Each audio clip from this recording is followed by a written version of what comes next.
కన్నా జూలియట్లు పాడుదరా బాబు అంటే బ్రేక్ డాన్సులు ట్విస్ట్ డాన్సులు చిందులు దొక్కావు. ఇప్పుడు ఏమైంది? చిట్టికి వేయకుండానే ఏలాడబడిపోయావు. రే రాంగా సార్, ఈ బాడీని జన్మిస్తాన్ పూర్కి పక్కన కబరస్థానికి కొంచెం అటో ఇటో పడేసినారా.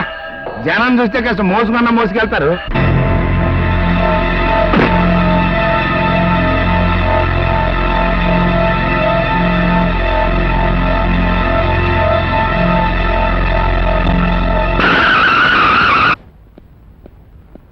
ఓ కూల్ డ్రింక్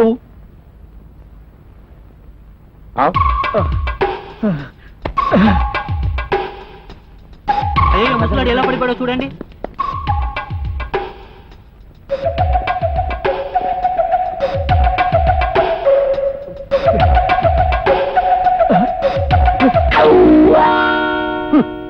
పూర్ ఫెలో నా నుంచి సహాయాన్ని అందుకునే అదృష్టాన్ని కోల్పోయాడు. కూల్ డ్రింక్ లో విషం కలిపి కావాలనే ముసలాన్ని చంపుంటాడు. నిజమే, వీడిని చూస్తుంటే గుంటనక్కలా ఉన్నాడు. ఇలాంటి వాడికి బుద్ధి చెప్పబోతే మరీ బలి తెగించిపోతాడు. ఏంట్రా?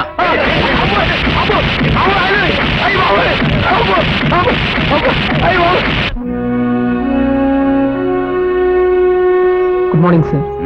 సార్, నాకు 10 రోజులు సెలవు కావాలి సార్. దేనికి? మా చెల్లెలు పెండింది సార్, అందుకని. సెలవేం కర్మయ్యా. డేవిడ్ సార్, ఇతనికి 10,000 క్యాష్ కూడా ఇచ్చి పంపు. Okay sir. Thank you sir. ఎలా ఉన్నాడు మీ ఫ్రెండ్? ఇప్పుడిప్పుడే కోలుకుంటున్నాడు. అయితే మనం కలవచ్చా? Definitely sir.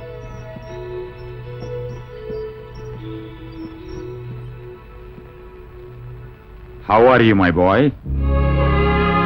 ఈయన చక్రధర్రావు గారని మా బాస్. నువ్వు రోడ్డు మీద స్పృహ లేకుండా పడి ఉన్నప్పుడు నిన్ను రక్షించి తీసుకొచ్చింది ఈయనే. Thank you sir. ఇందులో నా స్వార్థం కూడా ఉంది బాబు. నువ్వు నా గురించి వినే ఉంటావు. ఒకప్పుడు నేను మాఫియా సామ్రాజ్యానికి మకుటం లేని మహారాజుని. తోటి స్మగ్లర్లకి నా పేరే సింహస్వప్నం. రౌడీల దగ్గర నుంచి రాజకీయ నాయకుల వరకు అందరూ నా చల్లని చూపుల కోసం పడిగాపులు పడేవారు. అలాంటి నా దగ్గరకు ఓ రోజున సాక్షాత్తు శనేశ్వరుల్లా వచ్చాడు రాచకొండ లచ్చన్న. కట్టుబట్టలతో వచ్చి కూలి పనైనా ఇమ్మని ప్రాధేయపడ్డాడు.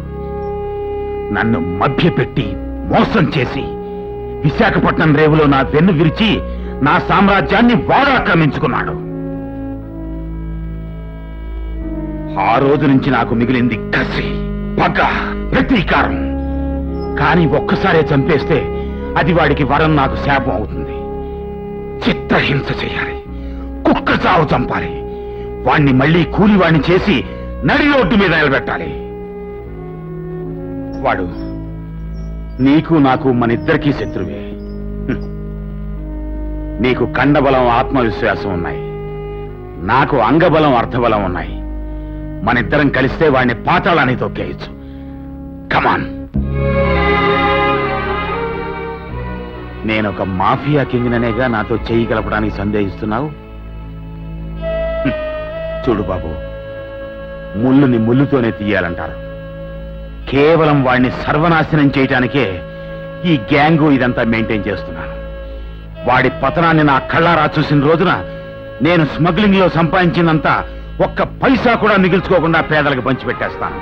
అది నీ చేతుల మీదుగా. ఆలోచించు.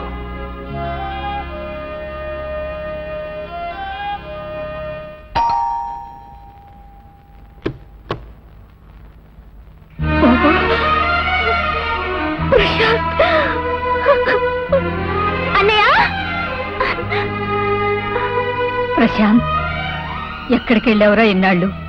ఇంటికి రాకపోయేసరికి నువ్వేమైపోయావో, ఎక్కడికి వెళ్ళావో అని కంగారు పడి చచ్చిపోయాను. ఆ లచ్చన్న నిన్నేమైనా చేశాడేమో అని భయపడిపోయాను రా. ఫోన్లే బాబు, భగవంతుడి దయ వల్ల నువ్వు క్షేమంగా ఇంటికి తిరిగి వచ్చావు. మాకంతే చాలు. ఊరుకోమ్మా, ఊరుకో. నేను వచ్చేశానుగా.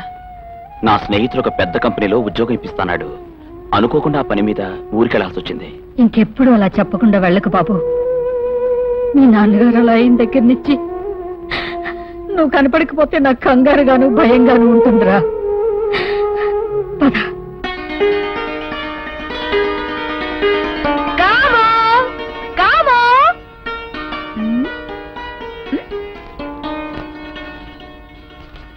అబ్బా ఏమిటండి అందరూ డల్ గా ఉన్నారు? కాము వచ్చేసాడు కదా, బీ హ్యాపీ. మొక్కం చూడు ఎలా ఉందో. అతయ్య ముందు ఈ గారి సంగతి చూడండి, వెళ్ళండి. అయ్యో నా మతి మండ, వీడు వచ్చిన ఆనందంలో అన్నం సంగతి మర్చిపోయాను. అమ్మా రేఖ, అమ్మకి హెల్ప్ చేయమ్మా. వెళ్ళమ్మా, వెళ్ళు. కామో కామో. అయ్యగారి మూడు చాలా సీరియస్ గా ఉంది. నా బాకీ తర్వాత వసూలు చేసుకుంటాను.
Thank you.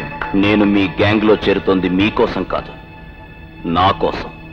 నో, మన కోసం. కమాన్ కమాన్. చూడు ప్రశాంత్, ఈ మాఫియా ప్రపంచంలో అడుగుపెట్టే ప్రతి వ్యక్తికి గుండె బలమే కాదు, కరుకుదనం కూడా ఉండాలి. మొదటిది నా తల్లిదండ్రులు ఇచ్చారు, రెండోది నాకు సంఘం నేర్పింది. ఇక మీదట నేను వేయబోయే ప్రతి అడుగు ఆ లచ్చన్న గుండెల్లో దడ పుట్టించాలి.